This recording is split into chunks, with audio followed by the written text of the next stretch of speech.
The following is a presentation of the Championship Racing Network. Drivers, start your engines. Pull those belts down tight one more time, warm up those tires, hit your marks, and let's go racing, boys and girls. NASCAR, Indycar, Formula One, Formula E, and NHRA Racing Talk. This is the Championship Racing Network. Now here is your hosts, Steve West and Matt Nicholson, with producer John Myers. Oh, it's going to be a busy day. This show going to be a little bit different from the norm here. Those of you that are used to us over 2 hours. Hey, the microphone works well, by the way. We got ourselves two guests coming in hour number 2. We'll detail those in a little bit. So what we're going to do is put all of our news right here in hour number 1. We do have 2 former Formula One drivers coming into NASCAR for at least one race each this season. We'll detail that. We got an update on the Cup Series' most popular driver who is injured. We got a massive penalty handled down in the IMSA Series. I know we don't usually cover that on a regular basis, but this is too big to pass up. An F1 driver is not happy that his team didn't listen to him, and guests. Yep, 2 of them coming up in hour number 2. We got all of that. If we can get to it all, we'll find out.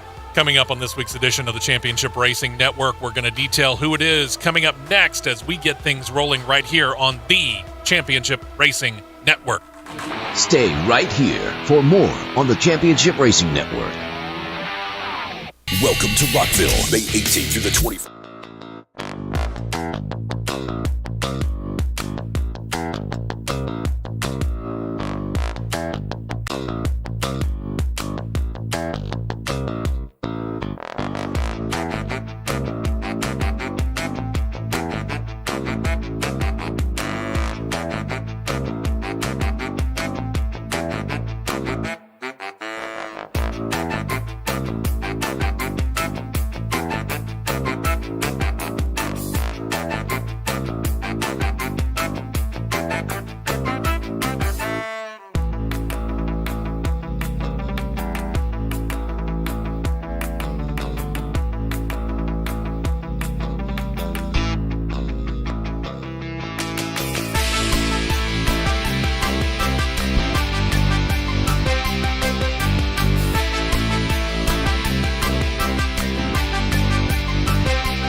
2 cans of fuel, and we're back to more racing action on the Championship Racing Network.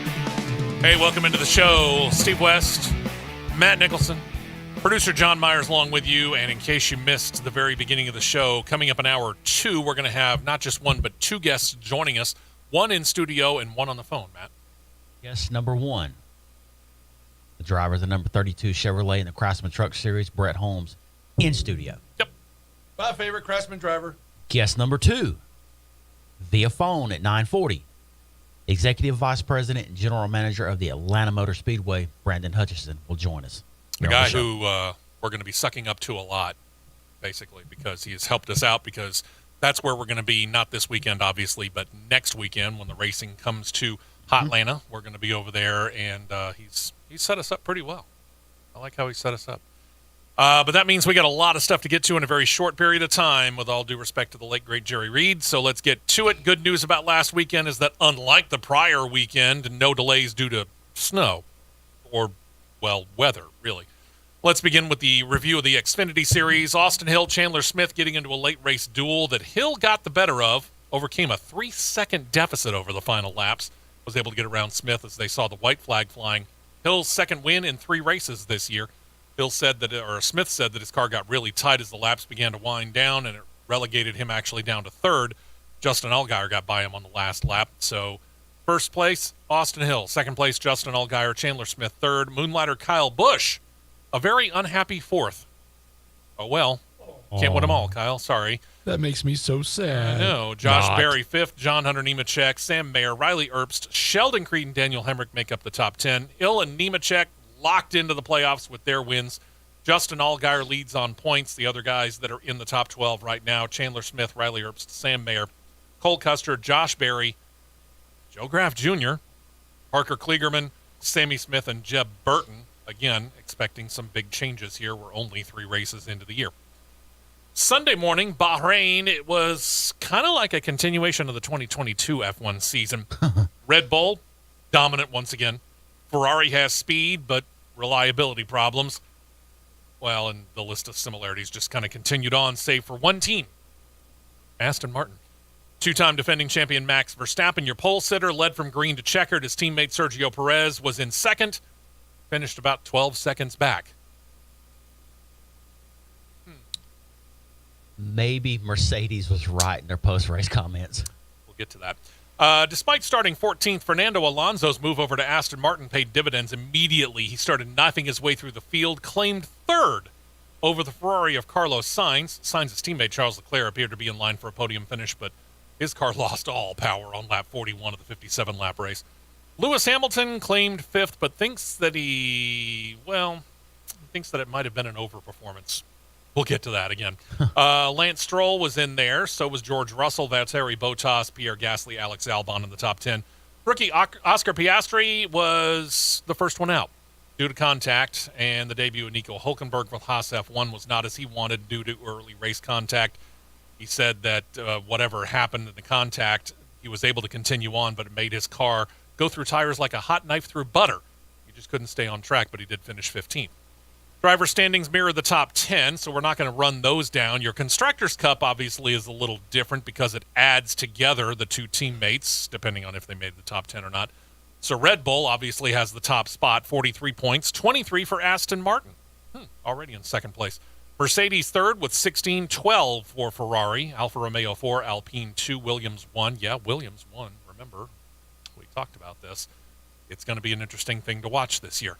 The rest, which are AlphaTauri, Haas F1, and McLaren, start off with big fat zeros. McLaren said, hey, we were going to have a rough start to the beginning of the year. Rumor has it they have a massive upgrade coming within the next few races.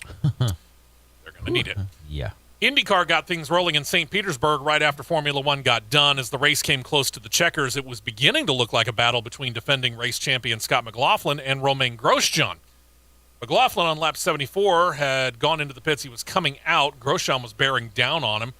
As he came out, the two ended up pretty much side by side. Yeah, it's a street course. That's never a good thing. Neither gave an inch, and it ended up putting the two of them into the turn 4 barrier. Tire barrier, thankfully for them. Pato O'Ward inherited the lead. He took off on the restart, built an almost 3-second lead by the end of that lap, but Marcus Ericsson then just began to methodically chase him down. Got to within a half a second with 3 laps to go before O'Ward suffered a mechanical problem that slowed him down. Did you ever figure out what that was, by the way? I don't know what it was, but not that I've seen. Like a hiccup or a burp or something like that. I don't know what it was, but they figured it out, but it was too late. Ericsson gets the win. O'Ward has to settle for second. Scott Dixon, Alexander Rossi, Callum Elott, Graham Rahal, Will Power, Alex Pillow, Christian Lingard, and David Malukas fill out the top 10. Your points mirror the top 10. And that brings us to the Cup Series in Las Vegas. The Chevrolets of Hendrick Motorsports came to play and play hard. And they played with the rest of the field. It kind of looked like Kyle Larson was going to have the race in hand, but a late race caution comes out because Eric Almirola slaps the wall, spins out, brings out a round of pit stops, and during the pit stops, William Byron's team gets him out just ahead of his teammate Kyle Larson. Now, Byron had won both stages. He was back out front. He gets the win. Larson second. Alex Bowman jumps up there, claims third. We noted last week that the fourth Hendrick driver, Chase Elliott, injured in a snowboarding accident before the race. So his fill-in, Josh Berry, but unfortunately he could do no better than finishing 29th on the day. Is that just unfamiliarity with this particular car, or was the 9 having problems? What do you think? It wasn't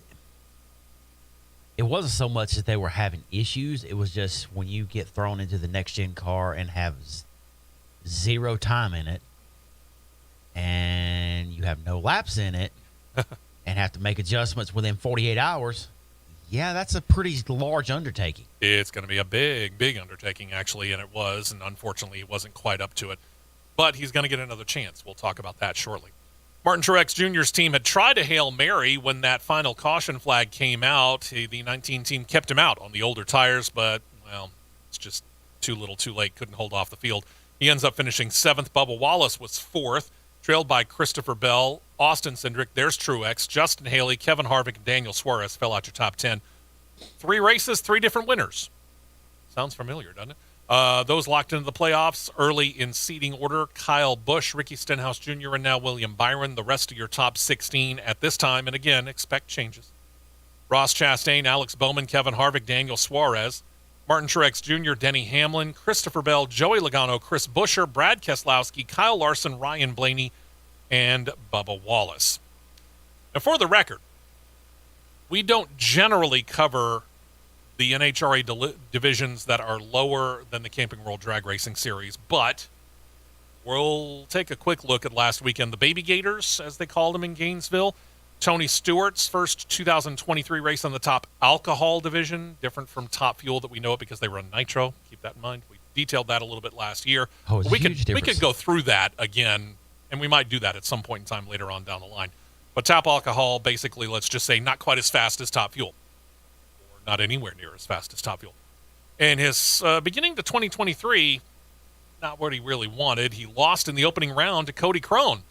Smoke qualified 6th. He was slotted against Crone, who was 3rd fastest in qualifying. He ran a 5.363 elapsed time at 267.91 miles per hour. Crone, however, pulled an ET of 5.281 at 271.08. He takes the matchup, and he actually went on to claim the overall event win. So if there's any consolation to that, at least Smoke lost to the event winner. Yep. Imagine that's probably not a whole lot of consolation for him because, let's face it, No. it's Tony Stewart. He wants to win everything he gets in. So here we go. This weekend, your schedule, not as big as last weekend. Xfinity Series moves from Vegas down to Phoenix to run the United Rentals 200. It'll air on Fox Sports 1 and MRN Radio today or Saturday, depending on exactly when you might be watching this. If you're watching it live, it's today. 4:30 p.m. Eastern, 3:30 p.m. Central Time. And then tomorrow, doubleheader day on Fox. Both of these are going to get aired on the major network. They're going to kick off their Sunday action with the Amalie Motor Oil Gator Nationals Finals from Gainesville Raceway down in Florida. Finals start airing on Fox at noon Eastern, 11 a.m. Central Time, so I'm going to miss the beginning of that because I'm going to be at church. And then you go to the Cup Series. They take to Phoenix Raceway. They're going to run the United Rentals Work United 500. Airs on Fox and MRN Radio. Starts 3:30 p.m. Eastern, 2:30 p.m. Central Time, or after NHRA coverage, whichever comes first. Considering we know how generally they do the finals, which is not I say tape delayed, but it's not delayed by a whole lot. Right. I think we figured it out because you were live in Indianapolis and I was giving you updates on what I was watching last year. It was roughly, I think it was like 45 minutes. 45 minutes, and I think it kind of closes down as the coverage goes to maybe about 20 minutes, give or take. Mm-hmm. So probably the coverage will work out, but either way, 3:30 p.m. Eastern, 2:30 p.m. Central Time for actual race coverage. IndyCar, Formula One, Formula E, Craftsman Truck Series, all off this weekend. NBC, it can be done. Here you go. It can. So let's do this. Let's go ahead and take a quick early break. When we come back, we talked about it just a moment ago. Josh Berry filling in for an injured Chase Elliott. Chase gave us an update as to what was going on with him. Also, Hendrick Motorsports has talked about what they're doing in the time that Chase Elliott has to sit out. And what's NASCAR's ruling on this whole thing? Should he get a medical waiver? One would think. We'll talk about all that coming up next as we roll on and get into the news right here on CRN. Stay right here for more on the Championship Racing Network.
And back out to the track for more action on the Championship Racing Network. All right, talked about it a little bit in the recap. Last week, we brought you the news. Chase Elliott had broken his leg in a snowboarding accident in Colorado as he stopped there on his way from Carolina to Vegas, supposedly for last Sunday's race. He underwent quick surgery to set the brake. Josh Berry got tapped from Junior Motorsports to pull double duty over the weekend, as noted, finish a disappointing 29th, mainly probably, as Matt said, due to somewhat unfamiliarity with the car. Mm-hmm. That, I think, will change pretty quickly because Josh Berry has shown himself able to adapt really quick. It will. Learning curve is going to be pretty quick on it. He should be okay by next week. Yeah. I think. I think we'll find out here because Hendrick Motorsports has said, you know what, we're going to stick with Barry at the oval tracks. For example, this weekend at Phoenix, next weekend at Atlanta. Should it go so far as to the point where Chase Elliott starts missing road course races, Coda being first up on the lineup, and right about that line where I would say Elliott would probably want to think about coming back, but might want to give it a little extra time. Hendrick decided to go with Jordan Taylor in the 9 car. Now, who's Jordan Taylor, you might ask? Taylor's a sports car racer by trade. He runs for the Corvette racing team in the IMSA WeatherTech Sports Car Championship. Taylor is a Florida native, 31-year-old, began racing in sports cars back in 2008, ran in that year's Rolex 24 Hours at Daytona and finished 15th overall. He would team with Bill Lester in 2011, driving a Chevrolet Camaro, and impressed Corvette Racing enough that they added him as kind of a third, almost reserve driver in 2012, and he kind of been in that role with them up until 2020 when he became a full-time racer for them. He's claimed 2 division championships in IMSA competitions, got 23 overall wins, 49 podiums, 83 starts, 15 pole positions, and you talked about this. He's been working with Hendrick Motorsports and NASCAR on the Garage 56 team, helping them prep that car for the 24 Hours Le Mans. So I guess really it kind of made him an easy choice. This is an amazingly smart choice by Hendrick to put Taylor in for the road course. Amazingly smart. We're going to find out how it works. One of the more underrated road course ringer choices in probably the last 15 years. That's a good call right there. Very good call. As for Chase Elliott, Hendrick Motorsports feels as though it'll probably be about 6 weeks, give or take. Obviously, these things can change over time. His missing last weekend's race at Vegas brought an end to a consecutive starts streak that wraps up at 254. As for Elliott himself, Hendrick Motorsports has, to nobody's surprise, filled out a medical waiver request for the 2020 champion, and with that waiver, Elliott obviously would only really have to claim a win to be eligible for the playoffs under the new rules. Those new rules eliminated the need for him to be inside the top 30. You and I talked about that when they made that rule. It's small, but I got to admit, I do somewhat question that, because they still have the rule in there that you need to at least attempt to qualify for each and every race unless you have a waiver. Mm-hmm. But, I mean, seriously, if you happen to go to, and now I'll include Atlanta in this since they have the super speedway rules. If you happen to luck in to a win in some way, shape, or form at a Daytona, a Talladega, or an Atlanta, but overall you're 42nd in the points, do you really deserve to be in the playoffs? No. I mean, medical waiver is one thing. But if you're running 42nd throughout the course of a season, that tells me your car is not that good. With this scenario here, John's full-time, Steve's full-time, I'm full-time. John drives for Gibbs. I'm asleep behind the wheel. Steve's a Stewart Haas driver. Let's say that. I'll take that. And I'm driving for Rick Ware. Yeah, I'm going to throw myself in one of those cars. A little uneven here. We get time to the playoffs. Steve's pointed in 15th. There's 14 winners. Steve has pointed his way in 15th. As of race time, John has pointed his way in 16th. I'm sitting 34th. Matty here lucks up and wins Daytona. Remember, that's the final race of the race of the playoffs. Yeah. Final race of the regular season. I luck my way in. I win Daytona. How do you think it's going to make John feel that I knocked him out and he's earned his way in, but I'm in lackluster equipment, but I won Daytona? Your car's going into the wall on your victory lap. Appreciate that, bud. Thanks, Russ Wheeler. You're welcome. Change my tires. Oh, my gosh. Yeah. Well, we'll see how it all goes. NASCAR, here's the strange thing. This seems like a slam dunk. Hendrick Motorsports, Chase Elliott breaking his leg in something that was, just a freak accident. when he was out there doing nothing. NASCAR hasn't ruled on the waiver yet. Senior VP of Competition Elton Sawyer was on Sirius XM Satellite Radio's NASCAR channel, said that, quote, we're looking at the process to date as we gather more information. When he's medically cleared to come back, then I wouldn't see any reason that he wouldn't be granted a waiver, but we'll make sure that we're checking all the boxes. Okay, wait a minute. When he's medically cleared to come back, then I wouldn't see any reason he wouldn't be granted a waiver. It's a broken leg. We've seen broken legs, broken ankles before. Back injuries. And back injuries as well. Think about this. I'm just going to name two. Medical waivers have been handed out to a number of drivers. I'm just going to note two of them. Kyle Busch, granted a medical waiver in 2015, missed 11 Cup Series races due to injuries he sustained in the season-opening Xfinity Series race at Daytona that year. I was talking about broken ankles and legs and things like that. Kyle Busch, those were the kind of injuries he sustained in that wreck in the Xfinity Series race. I see where you're going with this. And I don't even know what driver you're going to say, but I feel like I know which one you're going to say. One is on-track injury. The other is off-track injury. The other injury was granted the very next year, 2016. Tony Stewart. He was injured while speeding around the California sand dunes in a rail, as they call them. He missed 8 races but was granted a waiver. He won the Sonoma race and made the playoffs that year. As I remember, the waivers were granted almost immediately. Mm-hmm. Why are we waiting until Chase Elliott is medically cleared to grant said waiver? Don't know.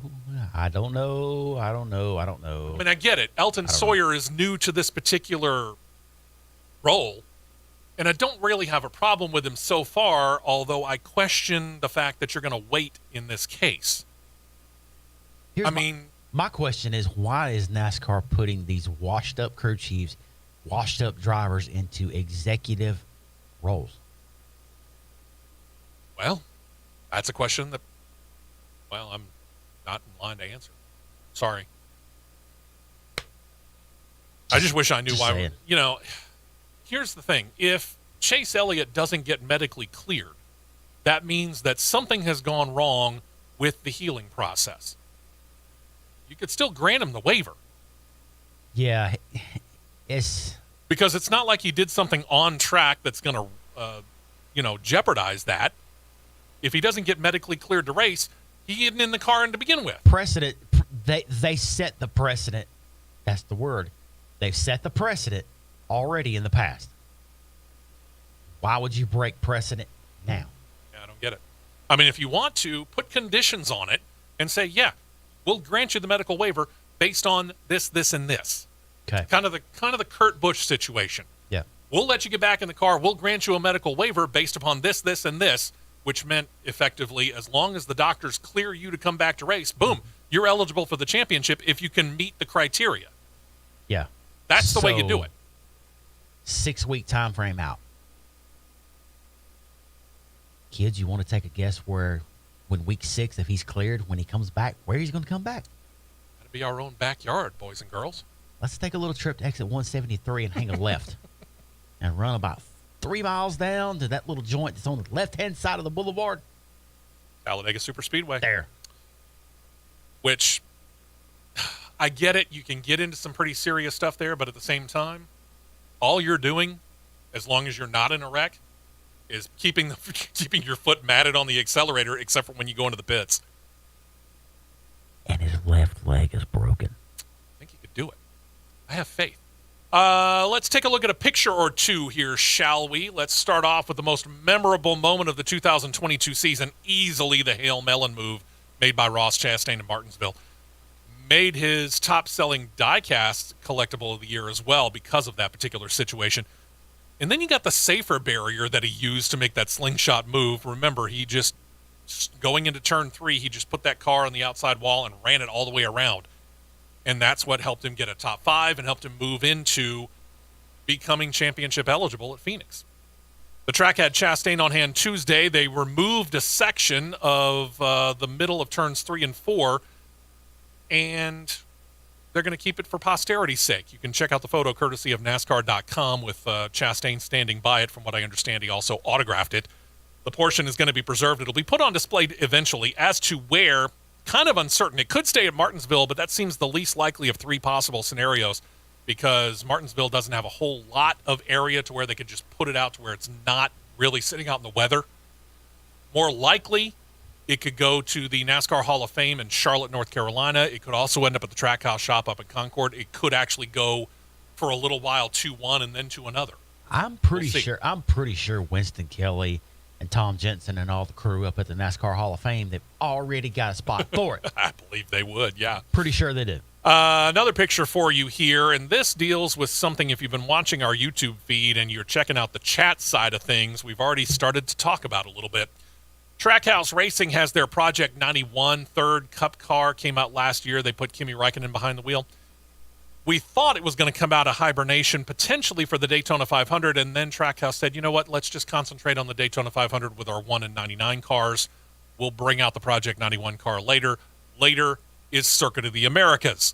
Driving the car, Kimi Räikkönen. Bringing him back.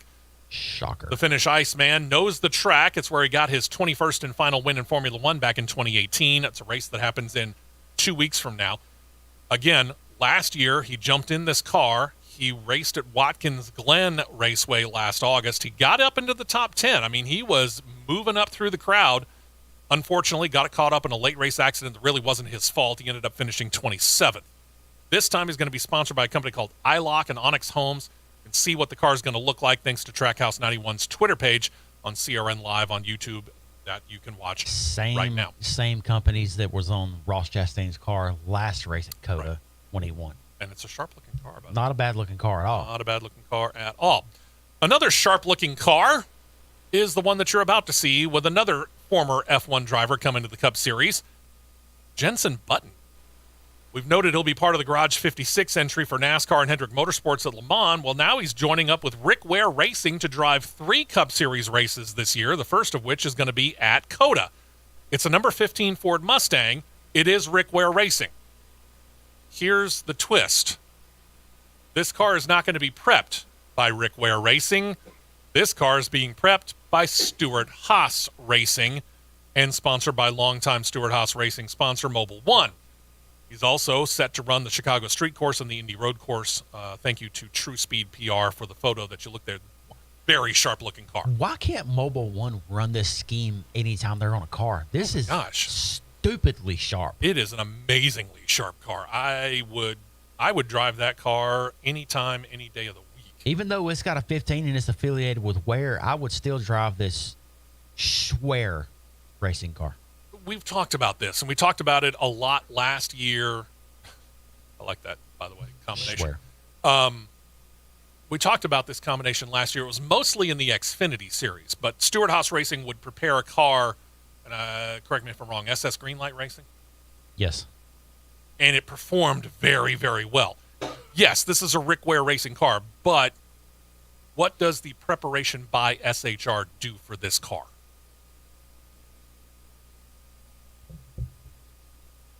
Rick Ware, Stewart-Haas. Is that on camera, by the way? Rick Ware. Can we actually see that level? Almost. Rick Ware. That shows you the difference. Let me tighten it up a little bit.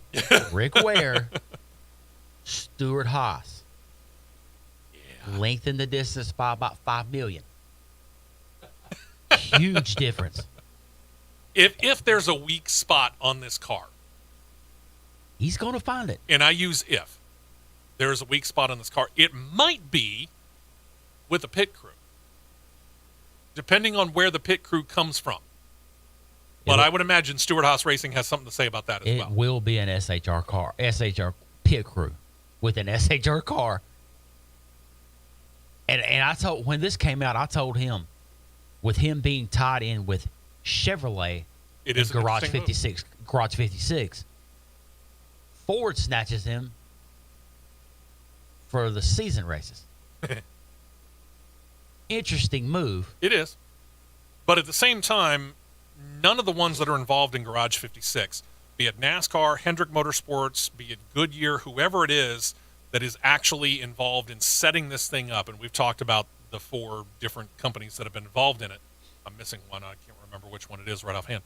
But the 4 companies that are involved in setting up this car really probably have very little room to complain, because this happens, at least this race, happens before they go to Le Mans, which gives him a taste of what this car is going to feel like in traffic on a road course. Action Express. Thank you. This will give him that opportunity to feel like what this car is going to feel like when it's in traffic. Sure. And give him a better idea of what to expect when he gets in the car at Le Mans and he has to deal with 55 other cars. I will not. Let me repeat that. I will not be the least little bit shocked if at some point during practice at COTA, the 91 and the 15 are sitting within the top 4. They both run in Formula One. We talked about Kimi Räikkönen, who got his last win in Formula One there, and Jenson Button was still driving when we first came to COTA, so they're familiar with this track. They just got to get used to these cars, and I would imagine the learning curve is probably not going to be that steep for them, because all of them have driven so many other different kinds of race cars. I imagine the learning curve will be pretty Guess quick. where they've been testing Garage 56 car at with Jenson Button in the car? COTA. Speaking of adding cars, Cowlick Racing is set to bring a 3rd car into the race for Bristol on dirt. They're entering a Nutrient Ag Solutions sponsored number 13 Camaro and bringing in dirt professional Jonathan Davenport to drive the car. Nutrient Ag sponsors Davenport in dirt racing. This will mark Davenport's Cup debut, but he's raced on the Bristol dirt track the past 2 years. Last year, World of Outlaws race, 2022, 2021, running in the XR Super Series. Both of those races, he finished in the top 5, and you like this. I'm going to say he does, because he was shaking his head the whole he's time. quite emphatically nodding his head the whole time. In classic good old Jim Ross fashion. By God, that's Chris Rice and Cowlick Racing's music. Oh, there you go. This is an off the top rope, out of nowhere, probably the move of the year.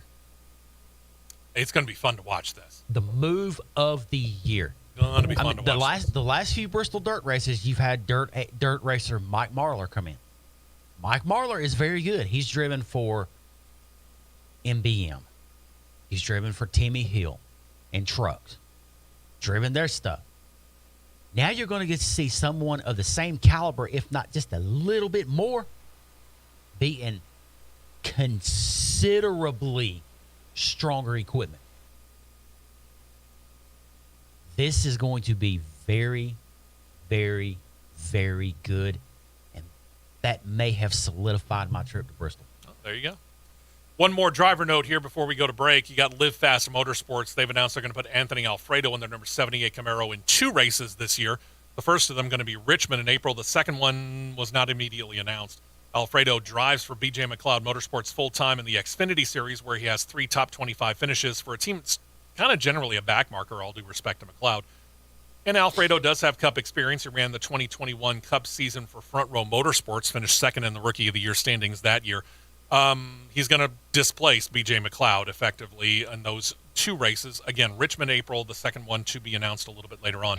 It'll be interesting to watch that process and see what Anthony Alfredo might be able to bring to this team that BJ McLeod can't. Chevrolet, they've gotten better this year. Let's just see where it keeps going. We'll find out. Choose rule for NASCAR. It's only not being used now officially at one type of track.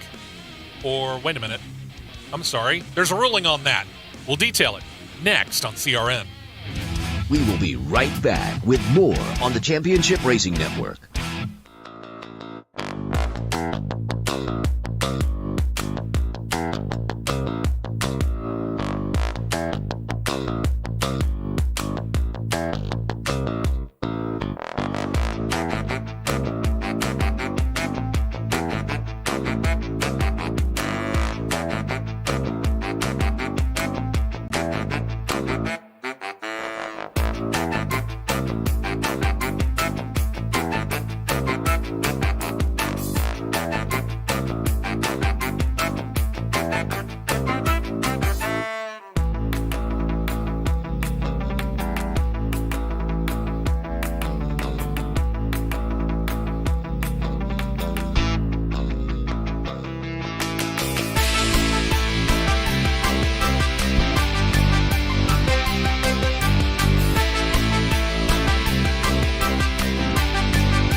only, fuel only. Go, go, go. We're back to the Championship Racing Network. Indeed, we are. Steve West, along with Matt Nicholson, producer John Myers, and NASCAR. The Choose rule came into effect in August of 2020, but it wasn't in effect on dirt tracks, super speedways, or road courses. Back in January, NASCAR decided that they were going to begin to use it at the speedways and the dirt tracks. I use that plural just for giggles because it's really only Bristol. But they held off on road courses until this week when they decided, you know what? Let's just go ahead and use the Choose rule at all tracks. That's as of Thursday, so they added it to the road courses as well. Is it really going to make that much of a difference? Nope. The places that is the most absolute pointless: super speedways, road courses. Agreed. A couple of Cup Series champions going to be part of a new Hall of Fame class. How's that? 2023 class of the West Coast Stock Car / Motorsports Hall of Fame will include 2014 Cup Series champion Kevin Harvick and 2004 Cup Series champion Kurt Busch. They're going in along with three-time Truck Series champion Matt Crafton, got Lynn St. James, who we know very, very well, class winner in the 24 Hours of Daytona and an Indy 500 Rookie of the Year, among other honors for her. Brett Kading is also in there. Brent Kading's resume, you may not have heard of it, but he's got 13 titles to his credit in the Northern Auto Racing Club Series and race wins in the World of Outlaws. I would say probably worthy of it. Oh, absolutely. Class will be inducted June 8th. Congratulations to all of them. Hendrick Motorsports, as we've noted, dipping their toes back into the Xfinity Series competition officially as of last year, breaking out the number 17 Camaro. They're planning on doing 4 races this year with that same car. The only Hendrick driver not slated to drive it, the injured Chase Elliott. The thing about it is, and we're going to run down the schedule here in a moment, he could. I'm not really sure why he was excluded.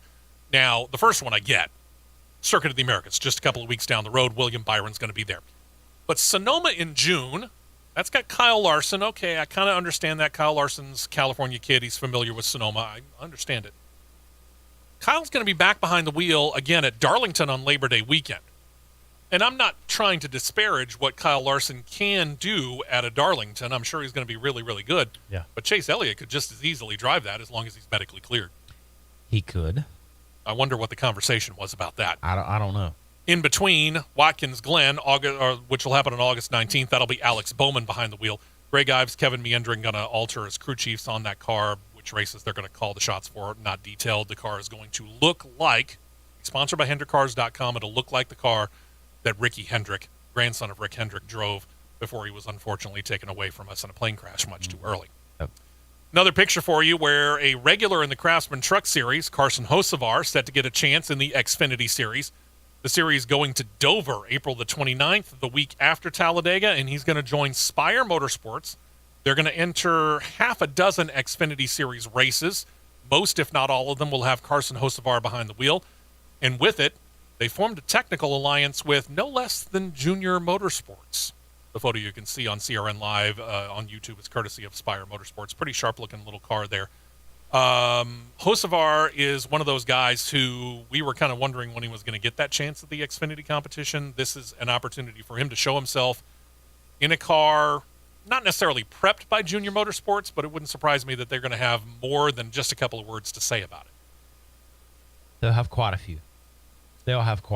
And this car won't be an immediate threat, but it will be a threat. I think as Hocevar gets more comfortable and everything starts to come together, I think you're right.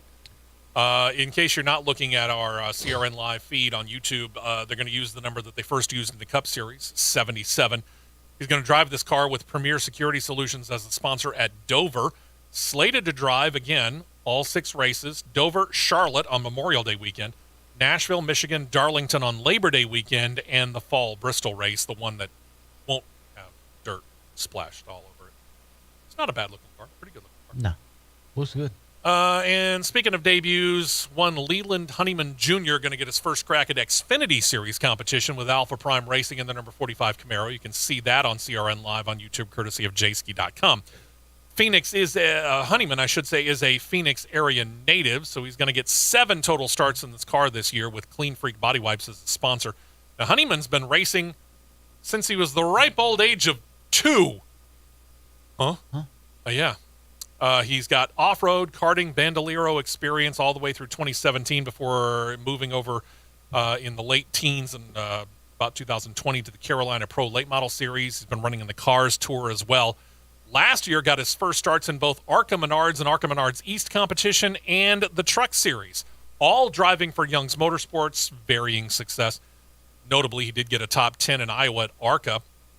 He also 5 top 10s in 7 ARCA Menards East Series races. Finished 3rd in the final 2022 standings there. He got 1 race in the Truck Series and finished kind of middle of the pack towards the back. I want to say it was somewhere in 25 to 30 area, and I can't remember exactly where. So we're going to have to see a little bit more there. But apparently they see enough of Honeyman for Alpha Prime Racing to say, you know what, let's give you a crack at Xfinity. He got another top 10 last night at Phoenix. Okay. In the ARC event last night at Phoenix. But I'm still figuring out what you can race at the age of 2. Big wheels, Tonka trucks, red flyer wagons. Yeah. I mean, battery-powered. Gosh. Whatever he got in, they say he was racing. I guess he won something somewhere. Something. 2. Husavar seems to be down at 5 Flags for that $20,000 prize purse. If I were a driver and I weren't necessarily working this weekend, I'd probably be down there too. I'm pretty sure I think Ty Majeski is too. There you go.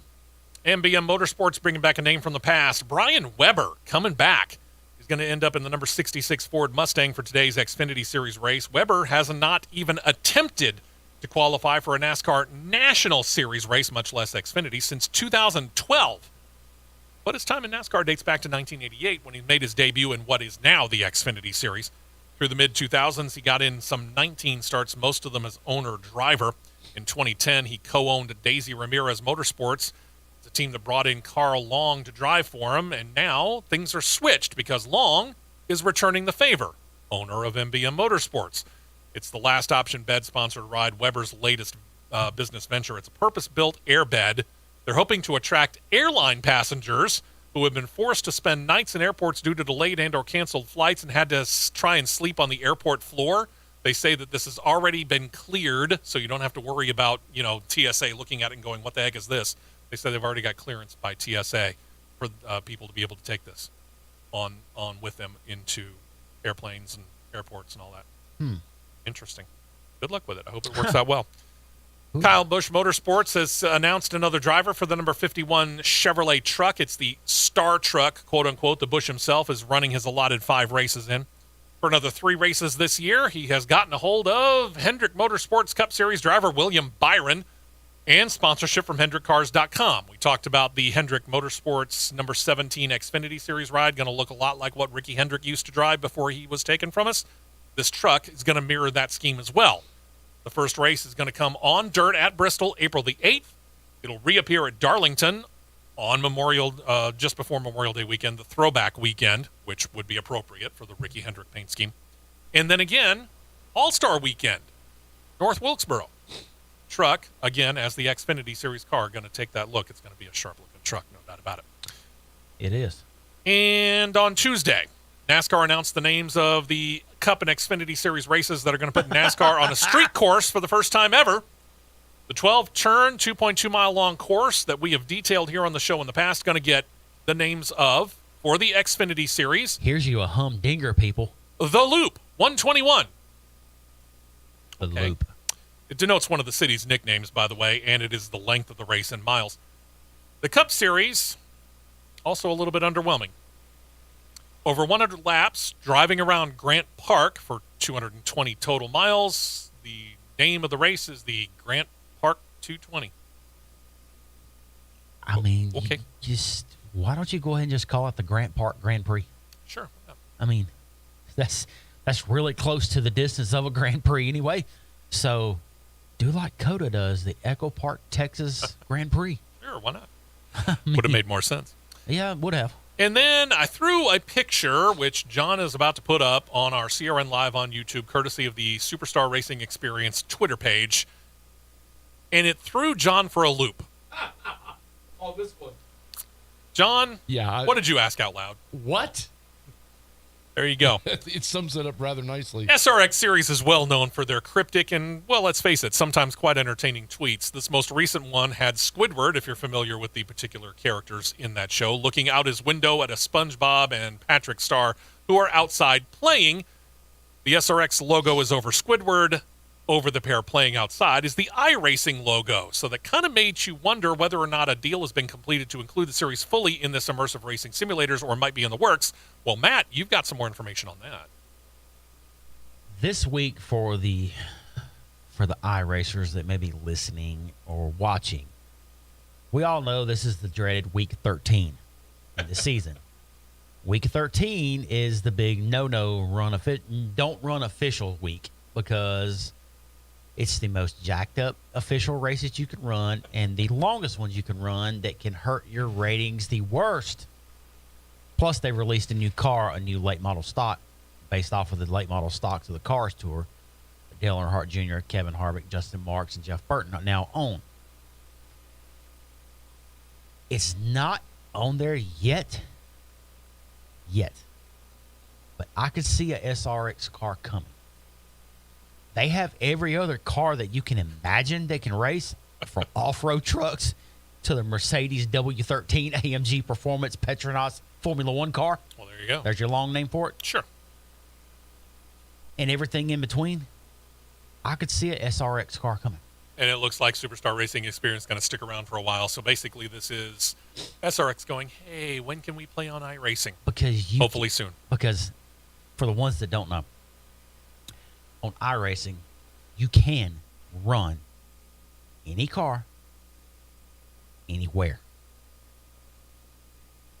How do I know? I've watched him run an Indycar at Talladega. I'm about to really throw you for a loop. I ran a dirt late model at Charlotte Oval last night. Nice. Asphalt oval. Love it. I got out of that race quick. I bet. It can be done. Is it a good call? Time will tell, maybe. Yeah. But hey, yeah, SRX, come play. Hey, if you bought tickets to this year's 107th running of the Indy 500, you should be getting your tickets via mail shortly. And I use that term very carefully because, well, let's face it, it is the United States Postal Service. Sorry, any mail people who are listening, but the delivery in and of itself, I'm not worried about. It's getting from Indianapolis to wherever those people are supposed to be receiving it.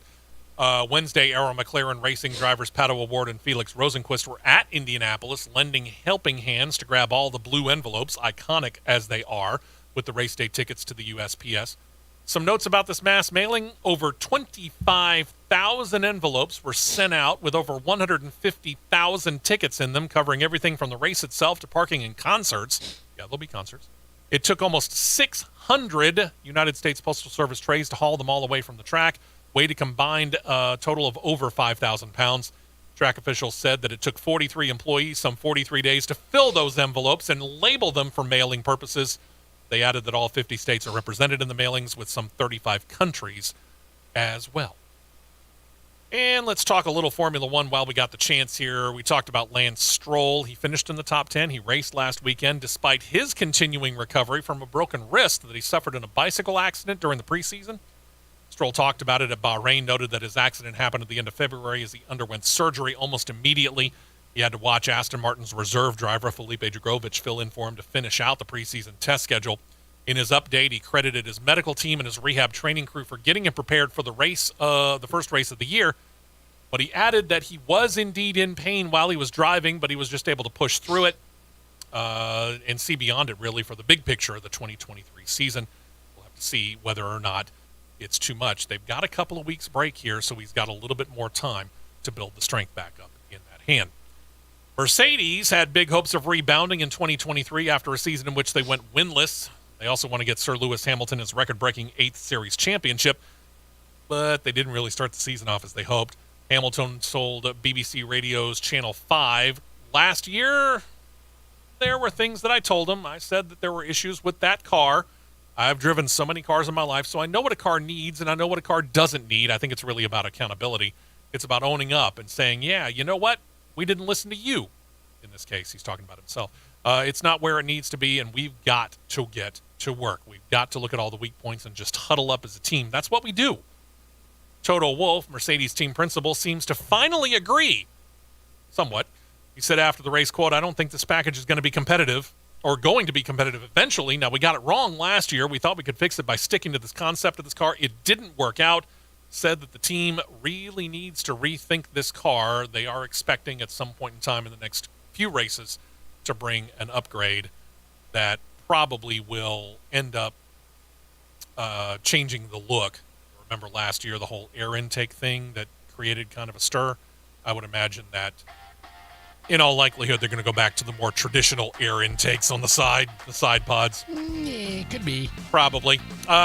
Because we got guests coming up here in hour number 2, the rest of our news, and there is a pretty good bit of it. It'll wait until next week, those that are timely enough anyway.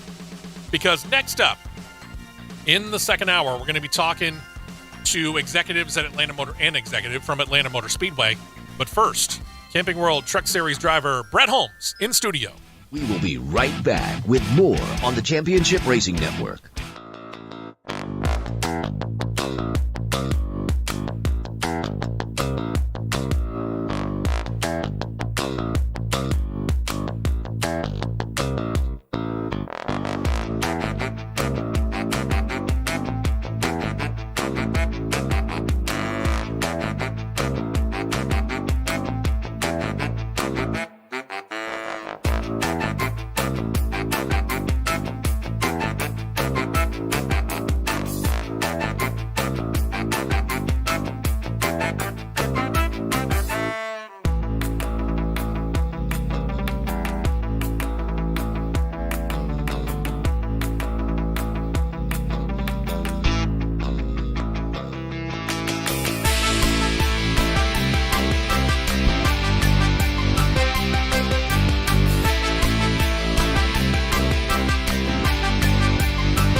Four tires and 2 cans of fuel, and we're back to more racing action on the Championship Racing Network.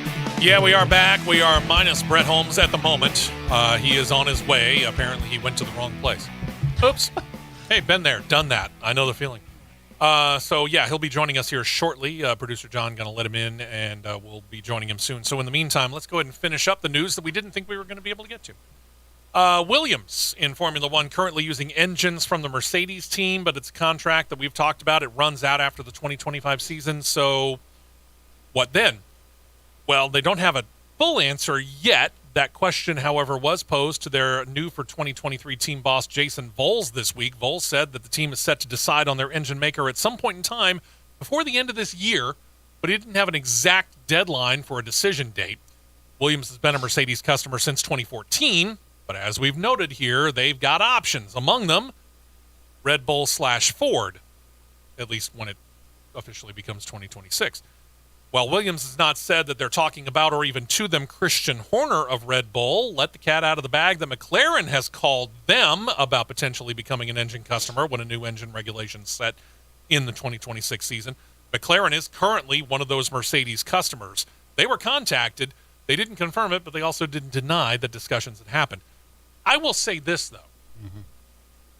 If I'm trying to have discussions about what's going to happen in 2026, yeah, and I'm currently a customer of yours, mm-hmm. but I'm talking about maybe going to John's engines, the last thing I want to do is have John put it out there that I'm talking to him. Yeah. Don't think that was a good move. That's a bad move on Christian Horner's part. Should have just kept that to yourself. One of the small things that Christian Horner has made an error on is this. I mean, Christian Horner does a lot right. There's no doubt about it. You look at what Red Bull has done since they came into Formula One. It's hard to argue that they have made very many missteps. This was a major one. And if I'm McLaren, I might be so hot under the collar as to I might end discussions at this point in time. Because Red Bull Ford is now just one of five or six possibilities that you have coming in for 2026. True.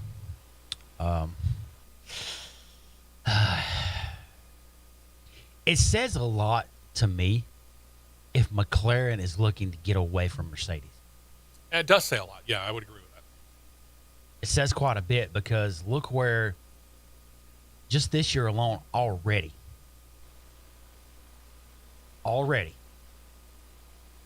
Aston Martin skyrocketed past McLaren. Yep. We'll see. Time will tell. And a spokesperson for the FIA announced over the weekend the son of the president of the body, Mohammed bin Sulayem, Saif bin Sulayem, passed away in a car accident in Dubai. Saif had been in racing in his own. He actually worked his way up into the UAE Formula 3 series and had raced against current Formula 1 drivers like Oscar Piastri and Logan Sargent. Details, unfortunately, surrounding his death were not revealed. And as we noted on the show last week, we don't really talk sports cars much unless it deals with either of the two big 24-hour races, Daytona, Le Mans. Well, as we look back on the Rolex 24 Hours of Daytona, the winning car, the Meyer-Shank Racing number 60 Acura that featured driver Elio Castroneves, along with Simon Pagenaud, Colin Braun, and Tom Blomqvist, might not have been 100% legal by the rules. Their performance was studied by IMSA officials. It's been under a microscope. It kind of appears there was a bit of a problem. According to the officials, the team is going to be heavily penalized due to applying offsets to the information about their tire pressures. What does that mean? Well, it seems that the information is transmitted not only to the Meyer-Shank pit crew, but to IMSA officials as well so that they can monitor air pressure.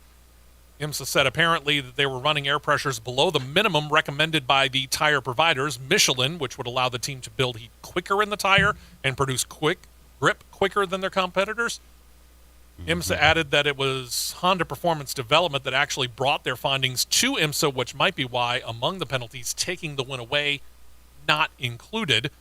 IMSA's official statement said, quote, no changes will be made to the official race results. The number 60 team and the drivers retain credit for the race victory, the trophy, and the race winner watches. Not an inexpensive venture amongst themselves. All the other teams and drivers will retain the points and the prizes commensurate with their finishing positions as shown on the official race results. No change to manufacturer points, but the penalties are still stiff, 6 of them in all. A loss of 200 team and driver points. 200 driver and team points. Ouch. How many points does the IMSA give them? I wouldn't think 200. I think they're in a hole. Yeah. They lost all team and driver endurance cup points. They lost all prize money from the race and were tacked on a $50,000 fine on top of that. Mike Shank, co-owner, has been placed on probation through the end of June. The team engineer, Ryan McCarthy, has had his annual credential revoked and has been suspended by IMSA indefinitely. Wonder what you got to do to come back from that. It's not like NASCAR's Road to Recovery program. Even stiffer, Meyer-Shank Racing announced that right after the penalties were handed down, they fired their technical director for the sports car team. Smack.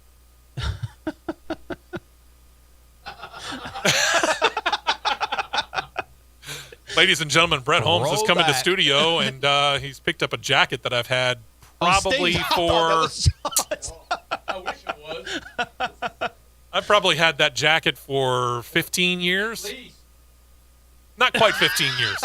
Let's face it. That particular jacket. Let's show this here. Yeah.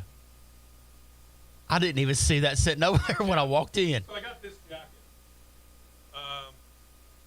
God, it's been at least a decade. No, actually, it was. I wish the place was still in existence. In all honesty, it was a place up by where my dad had retired up in Hendersonville, North Carolina, called Sue's Race Shop. I got a whole bunch of die-cast collectibles there. I got that jacket there, all kinds of stuff up there. So yeah, that's an old throwback to the Tony Stewart when he first got into his own team at Stewart Haas Racing. Yeah. Welcome in.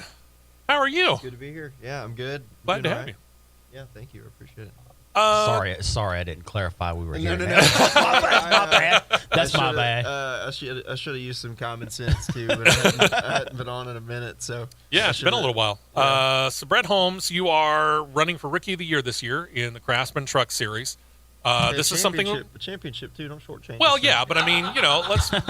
I was getting there, but when you Y'all stop got and me think messed about up it, this you morning. are. This is that step up for you that we've been kind of wondering about because you've been playing. I say playing. You've been kind of dabbling in the truck series the last couple of years. What was the time that you what was the decision process here that said, hey, let's go full time this year? Yeah, I mean, you just don't want to bite off anything bigger than you can chew. I mean, after we won the ARCA championship, we didn't want to, roll right into full time trucks, buy 8 trucks and really not know what we're doing. So, running part time schedules over the last couple of years, playing a little role in driver development, definitely helped our team too, and also, helped get our feet wet and kind of pick and choose what races we wanted on the schedule. So, I don't think we needed longer than 2 years to be able to do that. It's still a difficult thing to pull off, but, I think we're, although we're kind of sitting in a hole right now points wise this season, I think there was no better season to do it. Not necessarily by anything that you're doing, though. I mean, sometimes you just get caught up in other people's stuff. Well, the Vegas race was definitely my doing. It was a little overdriving, being a little over aggressive by me, and it was our best qualifying by far. Like before Vegas, my best qualifying was like 20th something. So we've definitely. I knew Vegas was going to be the first race to really gauge like where we were at, speed wise, where we were going to be at remotely through the season. So that was one positive we took out of Vegas, is knowing that we're going to be competitive this year for top fives. I mean, there's people who've finished in the top 5 in that race who qualified way behind us. So I'm really excited about it, and although we haven't had a good start yet. Okay, good. Start off obviously at Daytona and Talladega. They call them sister tracks, but let's face it, there's a lot of differences between the two. How do you, when last year we still honestly feel, and I'm sure you do as well, that win was stolen from you.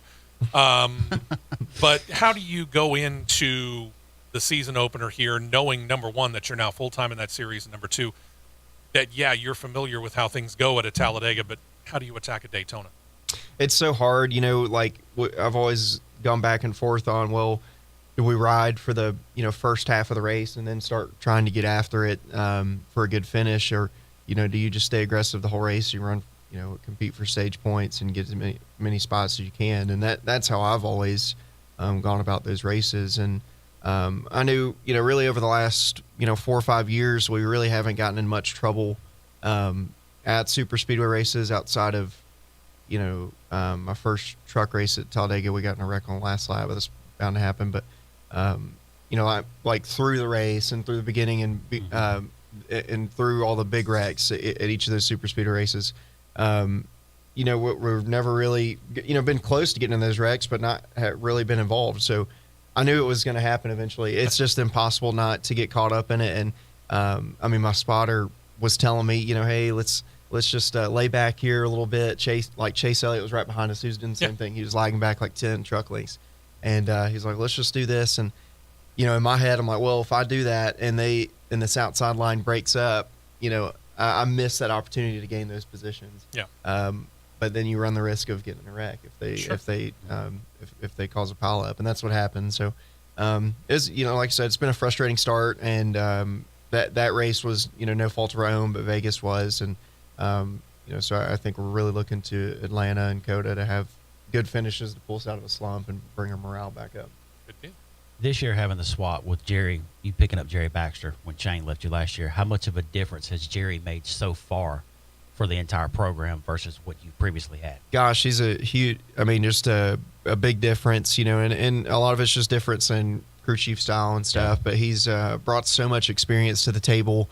He calls me like every other day, updating me on things, like got a list of things to talk about, not just in what we're doing at the shop and what he's planning on doing, but in our team's plans, but he, is talking about what I need to be doing and what I need to be looking at and focusing on and stuff. So, he's not just focused on his side of things and team's things, but he's also, looking at things that I've done in the past. He's looked at my races in the past season, like Vegas, the last couple of years. Right, He's looked at that race and been like, I watched the race a couple times and looked at SMT data and been like, this is what you need to do differently. This is really going to pick our game up. So, but both of those things, he's just, like I said, he's got so much experience. He's kind of, really, he's pretty close to retiring and getting out of the game, but there's a benefit to that too, and having a lot of experience. And, he's worked for KBM, GMS, a lot of big truck teams. And,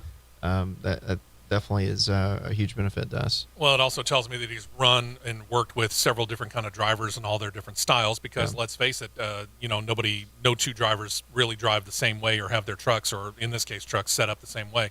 So he can adapt very easily to exactly what it is that you're looking for when you tell him, hey, this is what I'm feeling in the truck. Okay, we can adjust to that.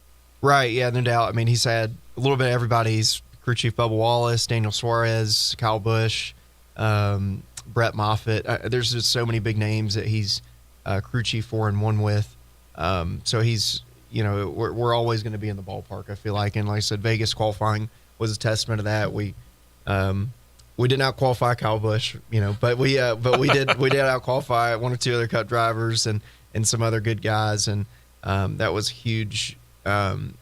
Huge thing to look at for us is we know where our speed is there. We've just got to, when we put the whole race together, we're going to be back in competition. And like I said, it just kind of sucks. We're going to pull ourselves out of a hole in points, and but I have no doubt we can do that. I'm going to get to a couple of questions that are coming in online from us right now, but I'm going to preface one of them by mentioning this.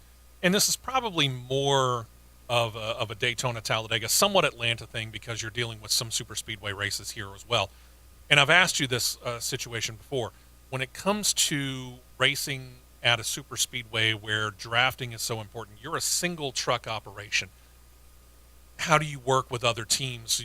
You go and you find somebody, or is it just where you are on the racetrack at that time and you go, you know what, I can work with that driver that's either behind me or right in front of me? I've done it both ways. It's been like, you can do all the talking and politicking you want in the garage beforehand, but at the end of the day, like they'll go out there, and if they have to make a decision of pushing you or choosing another line that's going to benefit them more, they're always going to pick what's going to benefit them more. So it's, I don't want to say you're wasting your time trying to politic, but I feel like you are in a way, because regardless, anybody's going to do what's going to help them best. You've seen teammates, screw other teammates to do what's best for them. So, I do have my friends out there and people I definitely know I can trust, but at the end of the day, I'm not going to not push this guy because I don't like him, but I'm going to push him because I need my lane to go forward. Yeah. Or I'm going to leave this guy hanging out to dry because I got to get down or something. So that's the thoughts you really have. It's a dog eat dog world.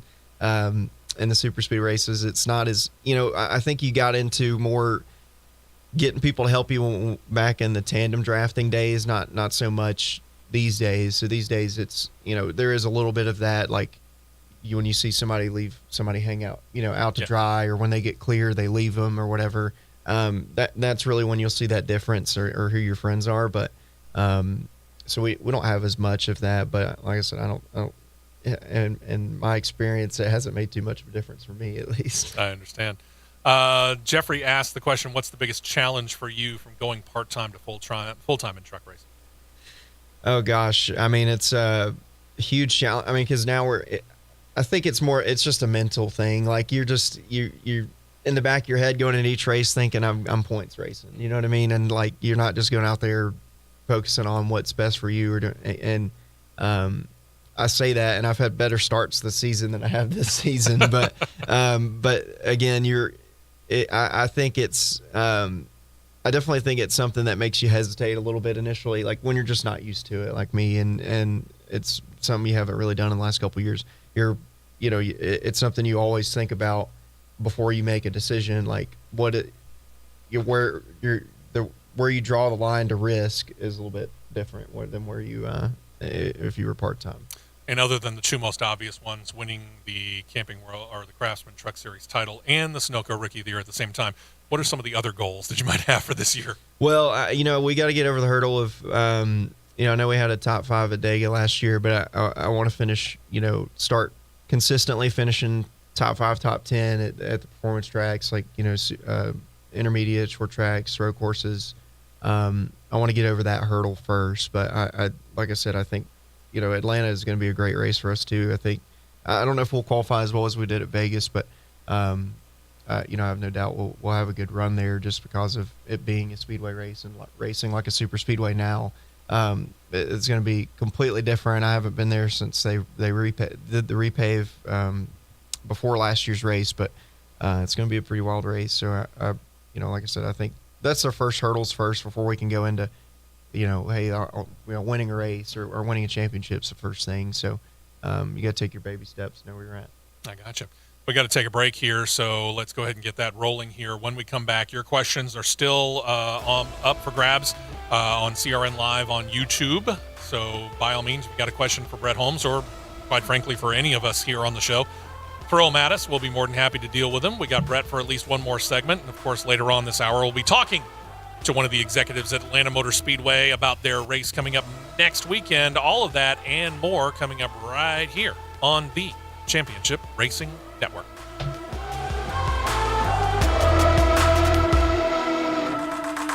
Don't touch that dial. The Championship Racing Network will be right back.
tires only, and back out to the track for more action on the Championship Racing Network. Steve West, Matt Nicholson, producer John Myers, and Craftsman Truck Series driver Brett Holmes in studio. 2020 ARCA Menard Series champion? Sir. I got that right? Yep. Okay. You grabbed that win at Kansas, I believe it was that year, and you seemed very, very comfortable on that particular style of track. Is that kind of how things went? I mean, I get it. It's not exactly the same, Kansas and Las Vegas, but is that what kind of got you comfortable enough in qualifying to be able to put that thing up in the top 10? I think so. It's funny. Like when I first started in ARCA, that was my most uncomfortable tracks, the 1.5 mile stuff, speedways. And then it just over the 2 or 3 years, it turned into the opposite. Like I was better at those tracks than I was short tracks where my background is. So, yeah, I mean, that's part of the reason. I think another part of the reason is just got a lot more help from Chevrolet this year. And since we've been full time, they've given us a lot more support. I've had access to SMT now, which I feel like is it's kind of like cheating on a test in a way, because it's like I can look at everything a driver has done, any driver over the last 2 or 3 years in practice, qualifying, race. I can see what they did: throttle, brake, steering, line wise. I can look at anything. So yeah, one side of my shoulder, one side of my head's like, wow, I feel like this is just wrong. I'm just, it feels like cheating. I feel like I'm looking at somebody else's work. But the other part of me is like, well, I think this is bringing the field closer, bringing the competition closer. It just gives you another tool to use to be better. That's what getting the support of the factory does for you, though. Yeah. In this case, is that they're willing to, and I think that it does say a lot about the teams in there, because obviously there's a competition between all the different teams. There's massive competition between Toyota, Ford, and Chevrolet, obviously. There's no doubt about that. But even amongst the teams that are within Chevrolet, they all want to win. But for Chevrolet, they're looking at it as what's best for our brand, right? Yeah. I mean, they're going to provide you anything they can. Any full-time Chevrolet driver, they're going to provide you any tool they can to be better and have results. And we've repped them for a long time, and finally, in the truck series now, they've stepped up their support, especially with KBM switching over to them. So I feel like they've got a lot of added tools for everybody to be better. And that being said, you've also added a little bit of sponsorship this year. Southern States Bank has been one of your longtime ones, but you got a new sponsor for this year too. Yeah, a little bit. Pate Holdings, Stan Pate out of Tuscaloosa. He's helped us a lot at the beginning of the season. We do a lot of development work for him around the area.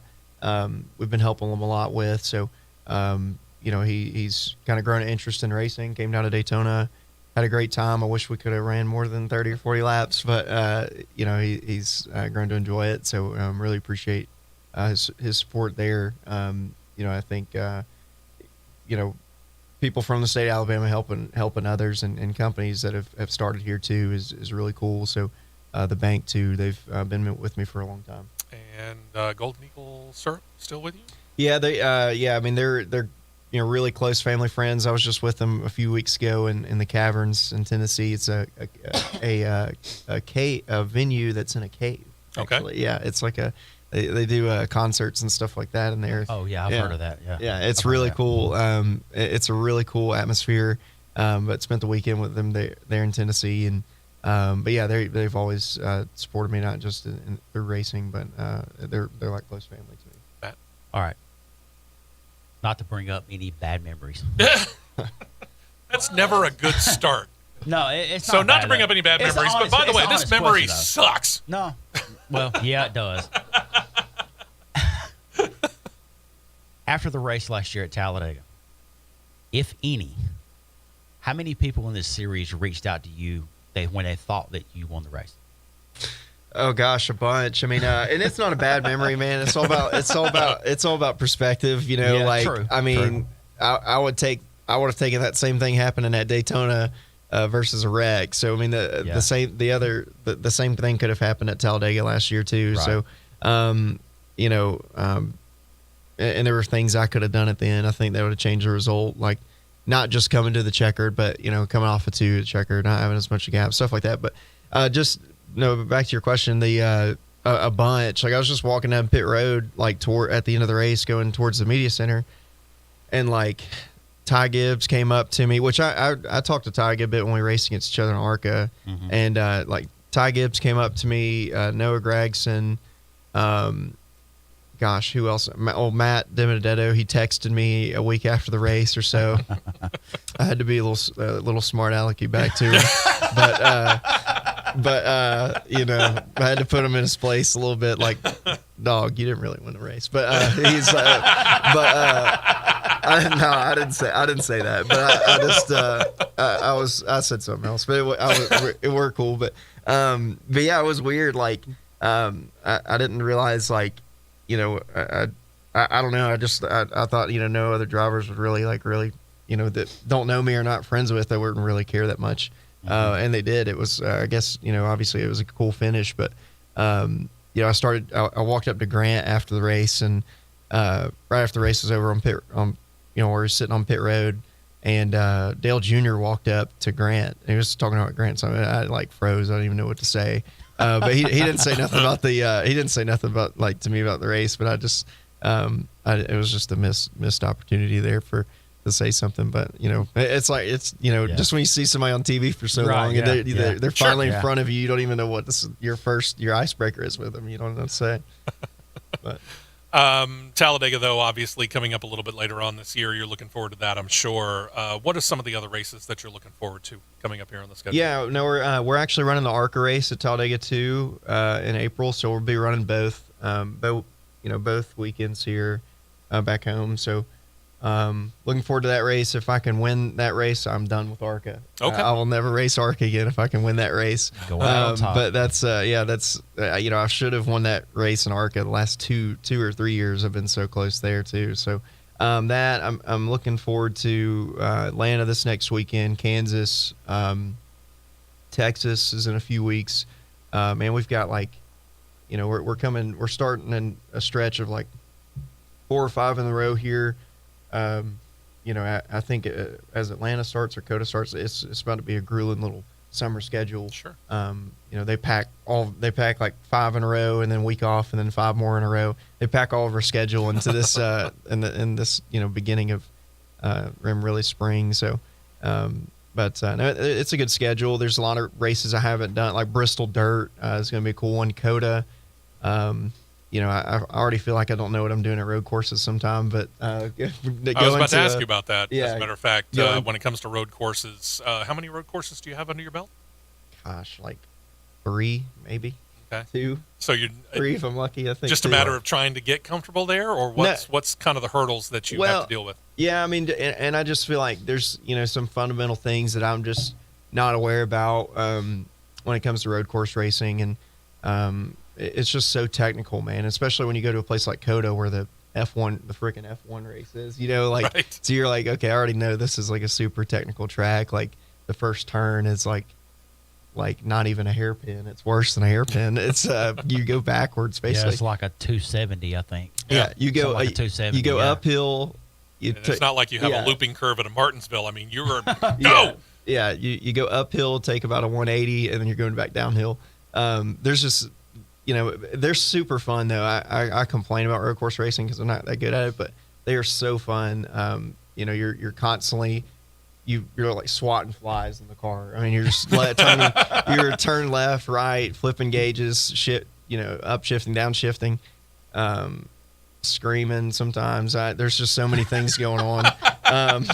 Cussing, that's what off the radio, cuss a lot, but there's. I can just imagine him coming off the final turn, going down the front straight, just absolutely having a fit, and nobody can hear it. I did it on the way here this morning, so I mean, it's yeah. People still don't seem to understand, you know, turning right on green and yielding and all that stuff. But, yeah, that's true too. But no, there's tracks like that, just stuff like I haven't really done before. Like Bristol Dirt's going to be really cool. I've ran dirt a little bit on ARCA, but Bristol's a different animal. So. Yeah, that is for sure. Yeah. What? For sure. I guess the question at that point in time would be, what can you find? What is there that you feel like you could do, maybe away from NASCAR, maybe away from the Craftsman Truck Series, to be able to get yourself better at running road courses, or for that matter, Bristol Dirt? Or is there anything? On the Bristol dirt, man, I don't think there's anything you can do to prepare for that because it's so different. Like you can't. There's nothing else that there's a stock car that size, like that motor, that tread width tire that's running with that suspension running those kind of tracks. I mean, you can dirt race all day, but it's the difference between dirt late model racing and going to something like that is still a night and day difference too. Yep. But there's a couple of road course schools I've looked into. I think actually Barber has got something coming up at Coda. I've thought about going to where they take some sports cars and just go and that anything helps. Even if you get to take a rental car on the track, like anything that gets you comfortable being on track making laps. Of course, iRacing, any sim time we can get. There's definitely a few avenues that I'm trying to take before the race. Is there any road course drivers that you've reached out to for advice coming up leading into Coda? Not yet. I've been, focusing on Atlanta more, but I'm sure, last week, the week of race, I'll definitely try to reach out to some guys because, there's not, most of the guys I know or I'm friends with are, about like me. They're just left turners. So we, I do have one, like I said, I talked to Ty Gibbs a little bit, and I could, I know I can reach out to him. He's pretty good at road courses and stuff, but not too many people that are in our circuit that's good at it. Yeah, gotcha. Fellow Chevrolet drivers, been pretty accepting of you single car operation coming in. Yeah, a little bit. I mean, the GMS folks already, have always been super good to me. We've they helped me really get my start, but just those drivers that are there too, like Grant, obviously, Raja, Caruth, Daniel Dye. I talked to those guys some at races, and they're really easy to get along with and stuff. And there's just some people you just can't get along with. But Chase Purdy, he's running for KBM now. He's really cool, and he's about my age and went to he's from that Alabama Mississippi area. But there's a handful, but I mean, regardless of any support we get from Chevrolet, it's not like we all meet together or hang out together necessarily. It's but we do have, we're not on the same team, but we are in a different way. Sure. And especially those races like super speedway stuff, they do meet with us together. And that was the first time I've been a part of that in Daytona, which was kind of intimidating. But they're I think some of those guys are just there's some are easy to talk to and get advice from. There's some that don't care about it. That pretty much answered my next question right there. Yeah. Is like there's going to be this list of people that you're going to go, you know what? Yeah, I can talk to him. Not him so much. Yeah. No, I wanted to talk to Kyle Busch at Vegas, but I didn't have a good icebreaker with him earlier. I was going to ask him, like, has anybody called him Cush Busch before? Because he's not the candy man anymore. He's since Mars is gone. Yeah. And it's now 3 Cheese. So I feel which like is that's so weird. That is the only suitable replacement nickname Sure. for him. And nobody and when that takes off, I want credit for that because that is such a good name. And I've not seen anybody call him that. No doubt, yeah, no doubt. But have you found any? Your particular situation obviously can get a little starstruck, and I understand that. But have you found really any drivers that once you've broken that ice with them that are really difficult to kind of start just getting into a regular conversation with?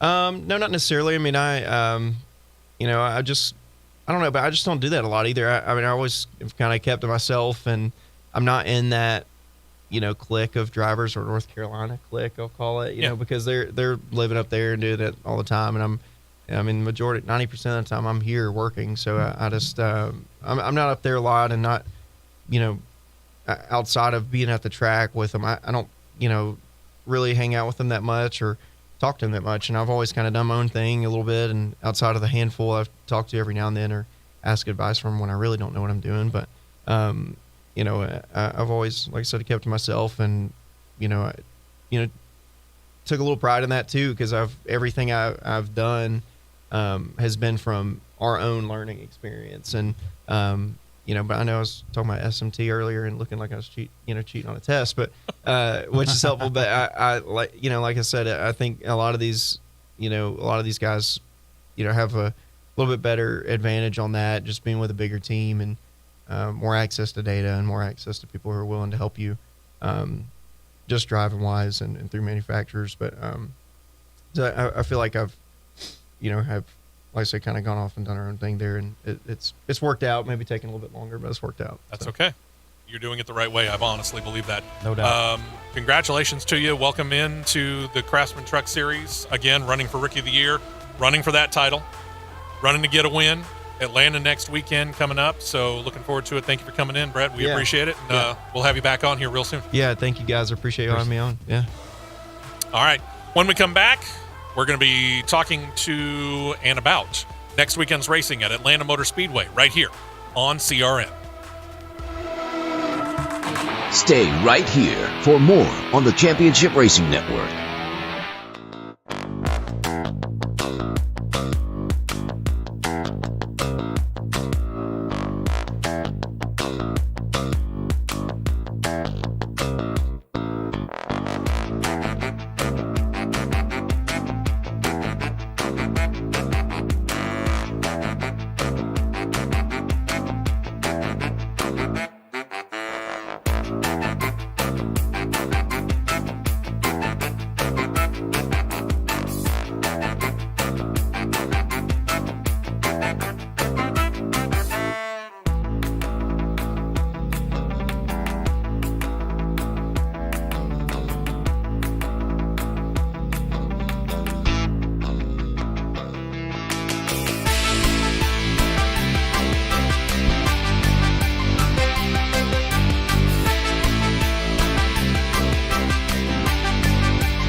Hey, welcome back into the show. Steve West, Matt Nicholson, producer John Myers with you. We just got done talking with Brett Holmes, the Craftsman Truck Series, driver of the number 32 truck.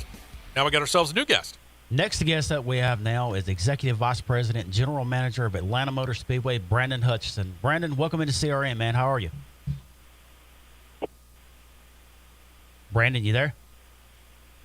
Yes, I am. Hey, there we go. There we are. Good Yep. deal. How are you, Brandon? I'm doing well. How are you guys doing? Good. Next weekend, Atlanta Motor Speedway, year number 2 for you guys in the kind of the reconfiguration of it. And let's face it, a lot of people, and I'll say this right offhand, a lot of the drivers were talking about how much they liked the personality of the track last year. What was the feedback that you got after year number 1? across the board, the feedback was extremely positive from both fans, competitors, teams.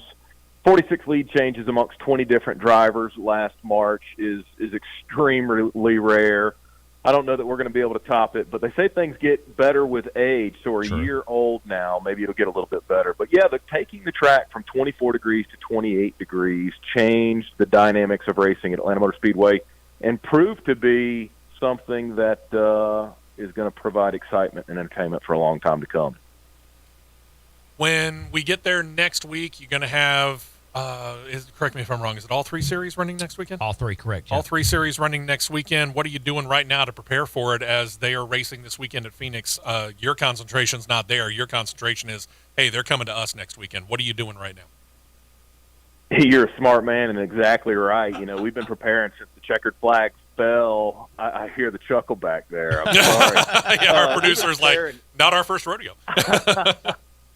We have been preparing since the checkered flag fell last July, and I can tell you this weekend, I'm looking right now, our infield camping mayors are getting ready for the campers that are going to spend the weekend with us. We're painting logos on the ball field. We're cutting grass. We're doing everything that we possibly can to make sure that those that choose to come to Atlanta Motor Speedway will be met with open arms, and we're going to provide some really cool hospitality while they're here. So far, with how are the ticket sales looking? For what type of a crowd you're anticipating there for the stands? Ticket sales are amazing. Don't forget, kids are free on Saturday, only $10 on Sunday. And coming out of the pandemic, we were a little bit worried about how things were, and we should just erase that word.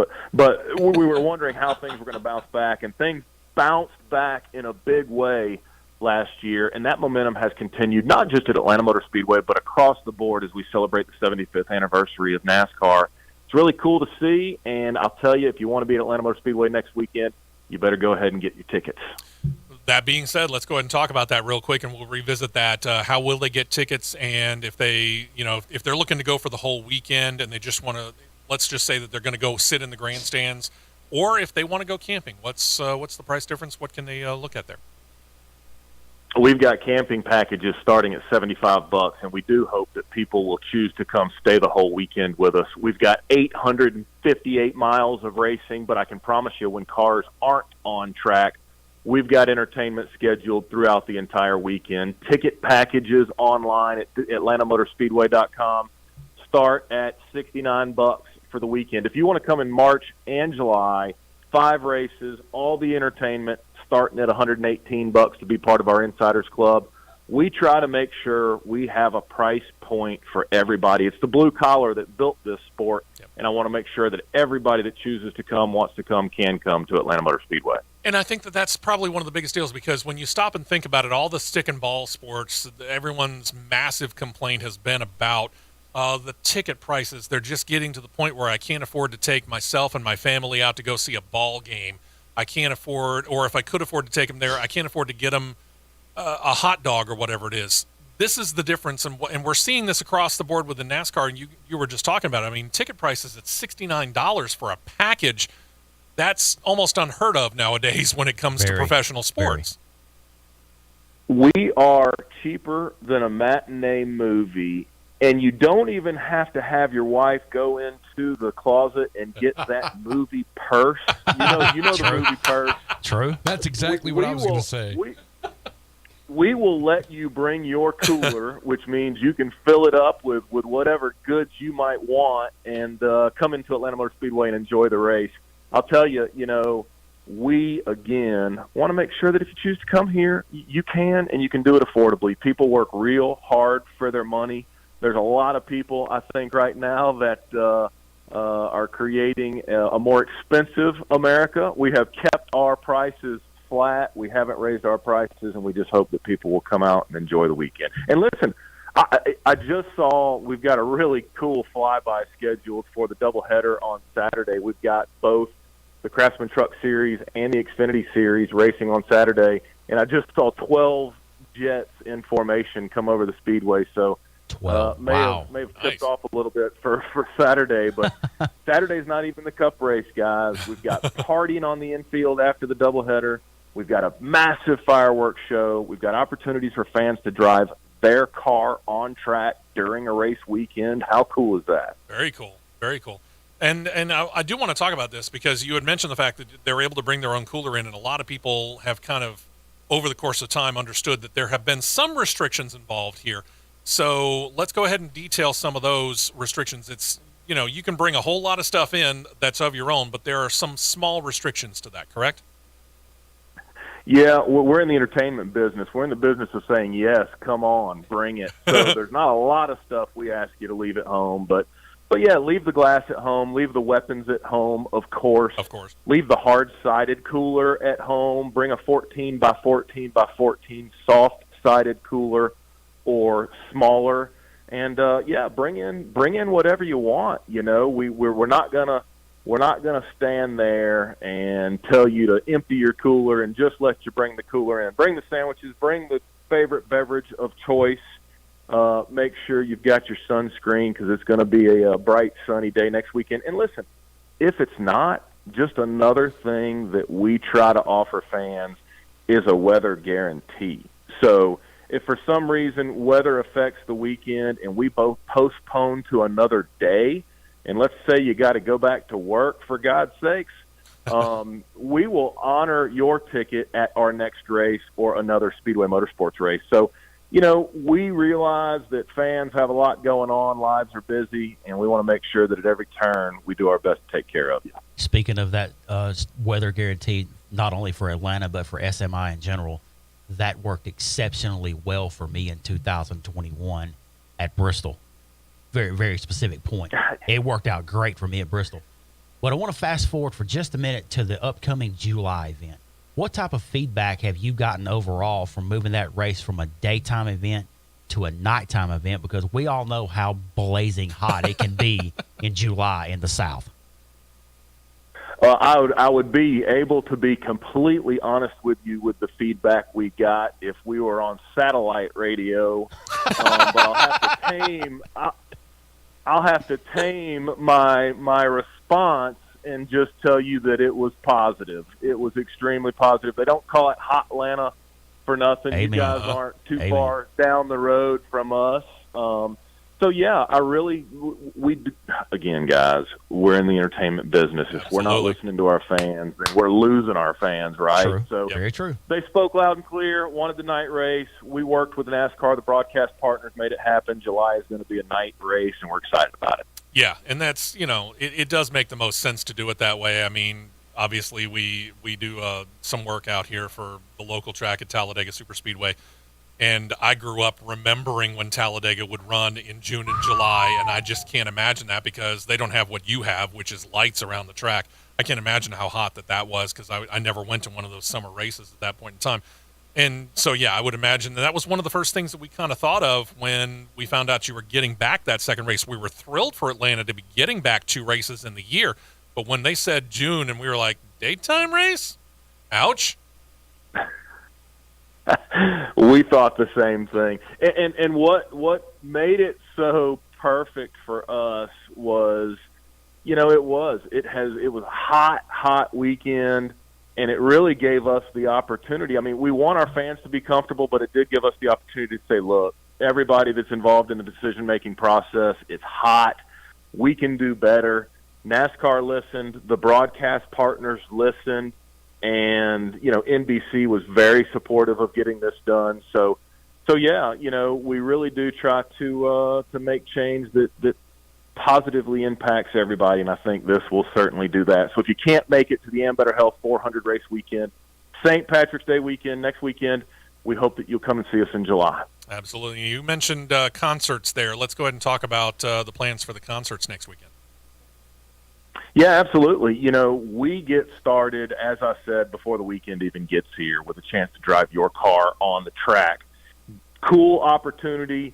Benefits Speedway Children's Charity, so I encourage fans to come out and do that. But we do. We are synonymous with music about as much as we are with racing. We try to make sure that when cars aren't on track, we got stuff going on. So Friday night, we're going to have a little band playing for a camper appreciation party in the Bootleggers Bar, which overlooks Turn 4. So you'll be able to hang out, watch a little bit of the NCAA basketball tournament on the TVs. We'll have Legends and Bandolero racing going on the quarter mile. track at the same time. On Saturday, as we talked about following the doubleheader, we're going to have Back in Black, which is an AC/DC cover band, partying on the infield. They're going to be rocking the house. It's going to be fun. We have brought the party back to the infield, so they'll be playing mechanical bulls, cornhole, massive fireworks show. We'll have bands playing on the fan stage, out front, trackside live throughout the weekend as well. And then Sunday morning, Parmalee is the headliner for the weekend with our pre-race concert. We're excited about that. And if you listen to Parmalee at all, you know that every once in a while they'll have a surprise guest. They may have a surprise guest here next weekend. Tease. I like that. Just you never know who might show up. That's the fun part about it. Yep, absolutely. Full weekend of racing coming That's up next right. weekend, and all the entertainment there. And again, ticket prices $69. That's extremely hard to beat. And camping prices at what did you say? I want to make sure I heard that 75 right. I heard 75. Starting at $75. For Starting camping. at $75. So we can't beat we hope people will come out and spend the weekend with us. We made it as cheap as possible so that we could give people the opportunity to have a party, spend the weekend, pack up the RV, hang out at Atlanta Motor Speedway. What's better than that? You know, Steve, we booked a hotel room close to the track Yeah. because we're going next weekend. Yeah. And it was more than camping. We should have packed a freaking tent. Who knew, right? We're working on that, by the way. We're talking to some people about maybe being able to borrow an RV, so that may end up being our next way of doing it. But yeah, we're looking forward to it next weekend, no doubt about it. We here, all of us on the show, have been over to Atlanta on a couple of different occasions, and it's always been a really great race. And I remember back even when you guys were the final race in the entire series, and championships were basically crowned at Atlanta Motor Speedway. The racing has always been good at Atlanta, and that's what the people need to understand. If they're missing out on going to Atlanta, you're missing out on actually a really, really good race, and it doesn't matter whether you're talking about trucks, Xfinity, or Cup. Absolutely. You know, and I'm biased, but I really do think that we had some of the most exciting racing on the circuit last year. I have no doubt that that will continue this year. Brian Crichton, Talladega Superspeedway are amazing friends of ours. It's an amazing facility. It's wonderful what they've done over there the past couple of years. But I'll tell you, if you can't make it to Talladega, you want to see some Superspeedway racing on an intermediate track, 1.5 miles, 28 degrees of banking. It is amazing. As you said, we have had some of the most exciting races and race finishes in the 75 years of NASCAR, and I promise you guys, last year blew anything that had ever happened at Atlanta Motor Speedway out of the water. So if you weren't here last year, come to Atlanta. You won't regret it. No. You won't, for sure. I can vouch for that wholeheartedly. We were So over there can to I. watch some of the racing. So we're looking forward to it, Brandon, and we're looking forward to catching up with you. Hopefully we'll be able to spend a couple of minutes with you next weekend when we're over there. And, yeah, we're looking very forward to it, and we hope to talk to you again here on the air real soon. Would love to catch up again next week, guys. Glad to hear you're coming over. Hopefully your listeners will do the same. Thank you very much for the time. Anytime. We appreciate Appreciate it. it. Brandon Hutchinson, Executive Vice President, General Manager of Atlanta Motor Speedway right here on the Championship Racing Network. Can't wait to get over there and check out the racing next weekend. No doubt. Brett Holmes going to be over there being a part of that show as well. So, yeah, wow, we actually got to everything. Wow. Surprisingly, what we did. I have to admit, I was a little worried that we weren't going to get there. Oh, yeah. Thanks to everybody checking us out, whether it's on the main radio station that we're in East Central Alabama. We appreciate the Mountain for being our radio hosts and, of course, their app as well. Or if you're checking us out, CRN Live on YouTube. Thank you very much. We will, of course, be back here next week. And the situation's basically going to be next week. We do the show. We pack up as fast as we can without screwing anything up here at the host station. Jump in the car and head east. And start rolling. Yeah. And now I've got Jerry Reed eastbound and down running through my head. It's not a bad thing. All right. Y'all have a great week. Enjoy the racing this weekend. We'll detail it all and give you all the news of the week next weekend right here on the show. And then off to Atlanta. Hope to see you at Atlanta as well. And hope you join us here next week as we get ready to Remind give you me, another show. $69 for the entire weekend. Ticket package is starting at $69. You cannot No, beat that. that's hard to beat. And by the way, just to let you know, Chi-Town Mark, he's down in Pensacola. They got a pretty cool race going on down there. ASA Sunshine State 200. Yes, the ASA Series is back. Yeah, there you go. So a lot of racing, some of which we do and some of which we don't cover, going on all weekend long. So enjoy the racing. We'll detail a pretty good amount of it. I'm not going to say all of it. We'll detail as much of it as we can. And like I said, give you all the news that happened over the course of the week as well. Coming up next weekend right here, rejoin us, won't you, on the Championship Racing Network. This has been a presentation of the Championship Racing Network.